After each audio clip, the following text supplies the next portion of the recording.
Krishna sweet house यहाँ सदैव उपलब्ध शुद्ध खोया की मिठाई जैसे खोया की बर्फी, पिस्ता की बर्फी, काजू की बर्फी, बादाम की बर्फी, दूध की बर्फी, रसमलाई, राजभोग, छेना और रसगुल्ला, देसी घी के लड्डू।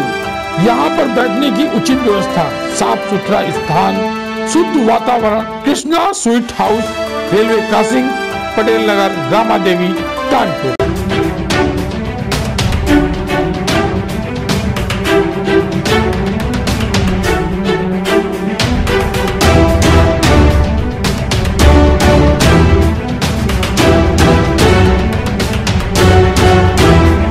आज की सनसनीखेज खबर, बेवफा गर्लफ्रेंड ने ही कराई थी पत्रकार आशु यादव की हत्या।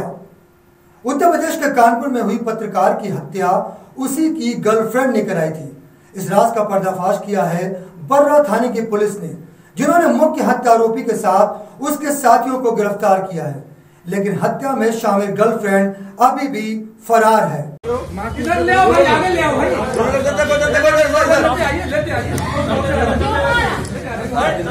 घर वाला हम लोग तो घर पर थे, बता ये मेरे साथ है। मेरे को बोला भाई झगड़ा हो गया और झगड़े के मार्फत से मुझको लेकर गए थे। मुझको कुछ भी नहीं बताया कहाँ पर लेकर जा रहे हैं, हमको कुछ भी नहीं बताया कहाँ पर लेकर जा रहे हैं। रात में मुझको छोड़ने आया था, मुझको पता भी नहीं था कहाँ ले जा रहे हैं, कहीं नहीं ले जा रहे।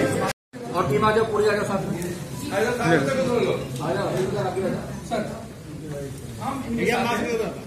सुने निर्दोष नहीं जाना चाहिए, तो ये सुधार अभी आपको सब सुना। आप अभी कमरे में बैठा कन्विंस करेंगे। हम आगे लाओ, आगे लाओ भैया, आगे लाओ, आगे लाओ। एक मिनट रुको जरा, क्या हुआ था बताओ, तुम बताओ। फर्स्ट की रात को मैं अपने घर के पास था। क्या नाम है तुम्हारा? जी सचिन नाम है जी। 31 की रात को मैं अपने घर के साथ था, मेरे दोस्तों के साथ आग ताप रहा था। उतने समय इनका कॉल आया मेरे पास, बोलते कहाँ पर हो? मैंने कहा घर के पास आग ताप रहा। बोल रहे अर्जेंट काम मेरे साथ चल रहा है, अपनी बाइक लेकर आ। तो मैंने कहा अभी मम्मी को बता क्या रहे? बोल रहे अर्जेंट है, तुम मिलो। फिर मैंने अपनी बाइक ली है, अपने 5 मिनट के मेरे घर के पास आ गए। फिर मेरे को ये लेकर चले गए कि यहाँ चलना, मुझको कहीं भी नहीं बताया। एक मिनट रुको ना भाई, उसको बोलने से पहले मुझको नहीं बताया कहाँ जाना है, कहीं भी नहीं। गाड़ी ये चला रहे थे, नमक फैक्ट्री चौराहे मुझको ये ले गए। वहाँ पर एक लड़की और एक लड़का आए थे जिनको हम नहीं जानते, उनसे कभी हम मिले नहीं, उनको हमने नहीं देखा। बाकी उनके साथ ही थे सर। अब मेरा इतना गुस्से नहीं, उसका क्या हुआ फिर? उन लोगों ने क्या किया था? उसका तुम्हारी गाड़ी में डाला या क्या किया बताओ? गाड़ी में डाला। वो 2 लोग एक बाइक से आए थे, वो लड़की और लड़का, और मैं और ये बाइक से थे, ये बाइक चला रहे थे। मैं इनके साथ थे, हमको लेकर गए थे और वहाँ पर चौराहे पर खड़े होकर मिले थे। वो कौन से चौराहे थे?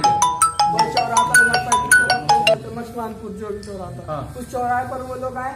वो लोग आने के बाद इनसे जो बातचीत हुई, फिर लड़की उतर गई वहां से। लड़की ने लड़के का कोई इंतजार कर रही थी कार का, वो आई।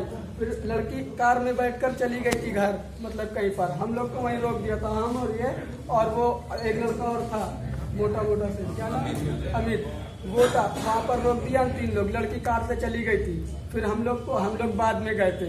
फिर अमित ऊपर चले गए थे, उनके घर ले गए। अमित हम लोग को ले गए अपने घर, मतलब वही लोग को अपने घर लेके गए। हम लोग को अपने घर लेके गए। भैया उसको नशे की हालत में लेके आए, हमसे पूछे कार चला लेते हो? हमने हाँ भाई चला लेते। कार से भाई हम इनको लेके आए हैं, और लेने के बाद ये लोग गाड़ी में, ये आगे बैठा था, हम पीछे बैठे थे, और ये लोग दोनों लोग, वो लड़की उसकी अंगूठी खींच रही थी। खींचने के बाद भाई मैंने गाड़ी खड़ी करी, तो उतने में मैं तो इतना घबरा के हम दोनों वहां से पैदल भागे सिटियाई से, और उतने में एक लड़की अमित आके उसका गला दबा के जैसे तैसे करके, और हमने जब उनको फोन किया, कही रहे कि हमने भाई काम कर दिया, यहाँ से भाग गया। जानकारी के मुताबिक बीते 2 जनवरी को बर्रा थाना क्षेत्र के सीटीआई चौराहे की नहर के बगल में एक कार मिली थी। इसमें रेल बाजार निवासी आशु यादव की डेड बॉडी मिली थी। आशु पेशे से पत्रकार था। पुलिस ने आशु की हत्या का खुलासा करने के लिए दिन रात एक कर दिया था, जिसमें सर्विलांस टीम की मदद से बर्रा पुलिस हत्यारोपियों के नज़दीक तक पहुंच गई और मौका पाते ही सभी को गिरफ्तार कर लिया। इसका खुलासा करते हुए एसपी साउथ दीपक भूकर ने बताया कि आशु की हत्या उसकी गर्लफ्रेंड ने ही कराई थी, जिसके पीछे आशु की गर्लफ्रेंड का अमित नाम के होटल संचालक से प्रेम संबंध हो गया था, जिसके चलते वह आशु से दूरियां बनाना चाहती थी, लेकिन आशु उसका पीछा नहीं छोड़ रहा था। बस क्या था, गर्लफ्रेंड ने अमित के साथ मिलकर हत्या की साजिश रच डाली और 1 जनवरी की रात फ़ोन करके आशु को मिलने के लिए बुलाया, जहां सभी ने शराब पी और जब आशु नशे में हो गया तो पिटाई करने के बाद गला दबाकर हत्या कर दी। पुलिस ने अमित के साथ उसके 3 अन्य साथियों को भी गिरफ्तार कर लिया है। वही हत्या में शामिल गर्लफ्रेंड की तलाश में छापेमारी जारी है। क्षेत्र रेल बाजार में सोनी यादव द्वारा अपने भाई आशु यादव की गुमशुदा की रिपोर्ट पंजीकृत कराई थी। दिनांक 2 जनवरी को थाना वर्रा क्षेत्र में एक नहर के किनारे एक व्यक्ति का शव प्राप्त हुआ, जिसकी शिनाख्त इस गुमशुदा आशु यादव के तौर पे हुई। जब मृतक के मोबाइल का विश्लेषण किया गया तो ये घटना खुलने में हमें आसानी हो गई।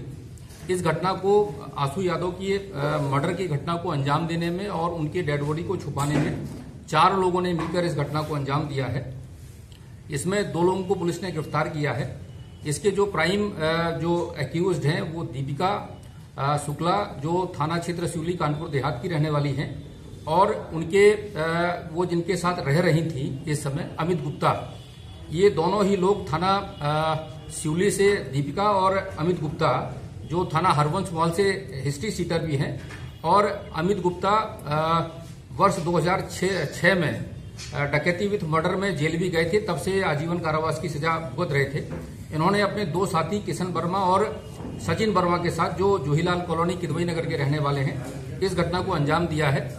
इन्वेस्टिगेशन से ये बात प्रकाश में आई है कि जो मृतक आशु यादव हैं उनके जो ये महिला दीपिका हैं, इनके साथ संबंध हो गए थे, और इनके पति अवनीश शर्मा जो जेल में नकली शराब और गैंगस्टर के मुकदमे में थाना सचेंडी और कोहना से अभी भी जेल में बंद हैं। इवन ये महिला भी इन्हीं आरोपों में जेल में बंद थी, जो बेल आउट हो गई थी। बाद में जेल में ही जो अवनीश शर्मा इनके तथाकथित पति हैं, उनका और अमित गुप्ता जो अभी 396-412 में जेल में निरुद्ध थे, आपस में परिचय हुआ। और जब ये बेल आउट हुए, पैरोल पे छोड़े गए अमित गुप्ता, तो इन्होंने अवनीश शर्मा ने अपनी पत्नी का परिचय दिया और नंबर दिया, जिसके बाद अमित गुप्ता के घर में ही जो दीपिका शुक्ला थी वो रहने लगी। इसके बाद जो आशु यादव हैं, जो थाना रेल बाजार के हिस्ट्री सीटर भी रहे हैं, उनका भी अमित गुप्ता और अवनीश शर्मा से परिचय जेल में रहने के दौरान ही हुआ था। जब अमित गुप्ता जेल से छूट के आते हैं और उनको पता चलता है कि दीपिका के साथ में आशु यादव के इस टाइप के संबंध बन गए हैं, तो उन्होंने इस पे आपत्ति की और प्लांट तरीके से इस घटना को अंजाम दिया है। इस घटना के 2 अभियुक्त सचिन और किशन वर्मा को पुलिस के द्वारा अरेस्ट कर लिया गया है, और बाकी 2 जो ये प्राइम सस्पेक्ट हैं, दीपिका और अमित गुप्ता, इनकी गिरफ्तारी के लिए टीमें बनाई गई हैं। सर, अभी कितने लोग इसमें अरेस्ट हुए हैं और क्या चीजें निकल सकती? अभी आपको जैसे बताया कि इसमें हमने किशन वर्मा और सचिन वर्मा, जो जूहीलाल कॉलोनी किदवई नगर के रहने वाले हैं, उनको हमने अरेस्ट किया है। इन लोगों के द्वारा इसमें किशन ने पूछताछ में सारी घटना बताई है, और जो किशन वर्मा का मोबाइल है, उस मोबाइल पे भी उसने जब किशन से और इसकी अमित गुप्ता की बातचीत हुई है, तो उन्होंने व्हाट्सएप पे मैसेज किया है, जो बाकायदा रीड हुआ है, और उसमें कहा है कि आज इसको बुला लीजिए, आज इसका काम कर दिया जाएगा। इस घटना के अनावरण में थाना रेल बाजार के अतिरिक्त थाना बर्रा, नौबस्ता और सर्विलांस टीम की महत्वपूर्ण भूमिका रही है। डीआईजी महोदय के द्वारा इस टीम को 25,000 का पुरस्कार इनाम में देने की घोषणा की गई है। किस तरीके से हत्या की थी? इन्होंने ये बताया है कि उसका गला दबाकर मफलर से उसकी हत्या की गई है। साथ ही उसके जो ऑर्नामेंट्स बॉडी पे थे वो दीपिका ने उतारे हैं और वो अपने साथ ले गई है। ये भी इनके द्वारा बताया गया है।